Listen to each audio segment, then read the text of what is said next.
You and together with other realists are very respected, but nevertheless a minority of the international relationship establishment, let's say.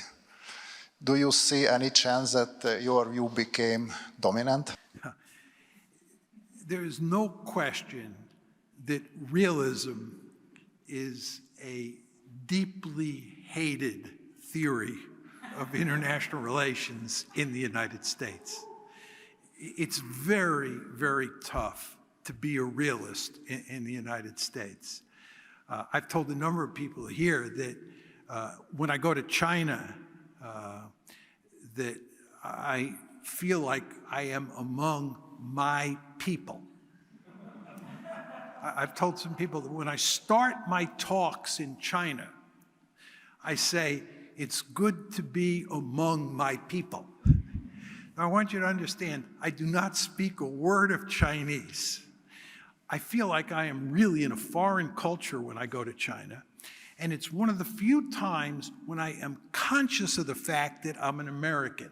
Most of the time, I don't think of myself, in nationalistic terms. I don't think of myself as an American, right? Part of the West, that sort of thing.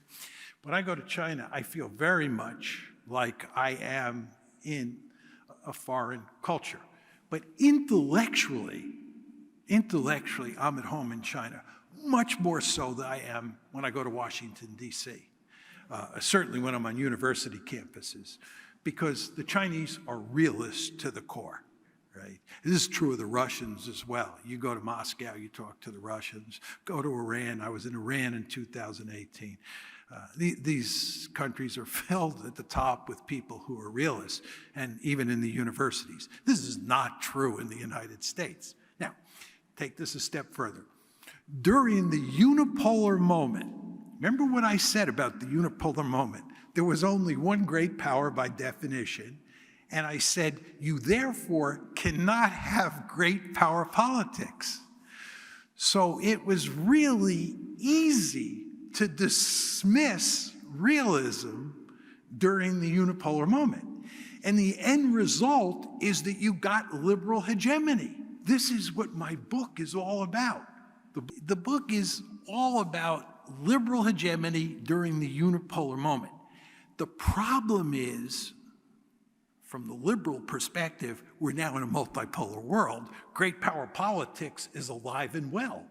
And there's no way the United States can avoid behaving like a realist great power. Realism is back.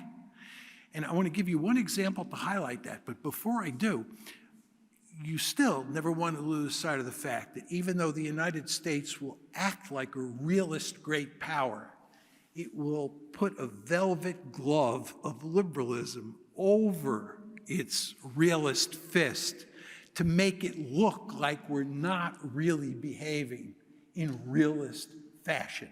But we will. But here's the example I want to give.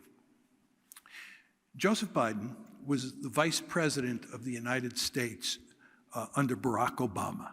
This was during the unipolar moment. And during the unipolar moment, we pursued a policy of engagement with China. I referenced this in my talk. We foolishly helped turn China into a great power. We foolishly helped turn China into a peer competitor. Every single administration, Republican and Democratic, from basically 1989 up until 2017, participated in that enterprise, Republicans and Democrats alike. Joseph Biden, as vice president, was a huge proponent of engagement, which is a thoroughly liberal policy, okay? Donald Trump comes into office. As I say in the book, Donald Trump explicitly ran against liberal hegemony.